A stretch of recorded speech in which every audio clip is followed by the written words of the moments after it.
La deuxième session du comité technique de pilotage du programme régional d'appui à la biodiversité et des écosystèmes fragiles en Afrique centrale s'est déroulée le 4 mai 2021 à Douala, au Cameroun.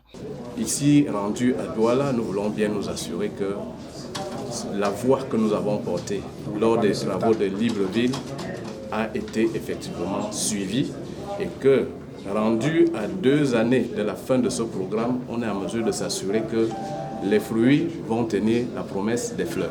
Au cours des échanges qui ont duré 3 jours, les experts des différents pays tels que le Tchad, le Gabon, la République centrafricaine, le Congo-Brazzaville, la République démocratique du Congo, Sao Tomé et le Cameroun ont tour à tour présenté leurs activités de mise en œuvre du programme ECOFAC 6 au niveau national. Ça sert à quoi? Ça sert à évaluer qu'est-ce qui a été fait depuis le lancement, où en sommes-nous en termes de taux d'exécution, quelles sont les difficultés qu'on rencontre et quelles sont les décisions à prendre pour améliorer la performance du projet. Les différentes délégations de l'Union européenne ont pris part aux échanges pour s'assurer du bon suivi des recommandations adoptées par les États afin de lutter contre les effets néfastes du changement climatique et préserver ainsi la biodiversité.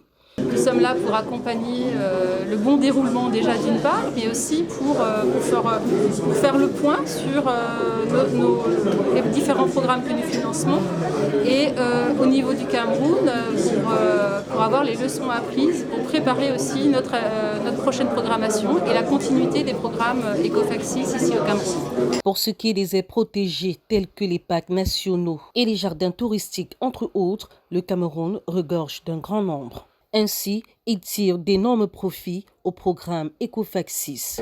Au niveau du volet formation, pour ne prendre que cet aspect, la GIZ, qui est l'agence de mise en œuvre, intervient dans le volet formation des éco-gardes avec l'appui de l'école de Fond des Gardiens.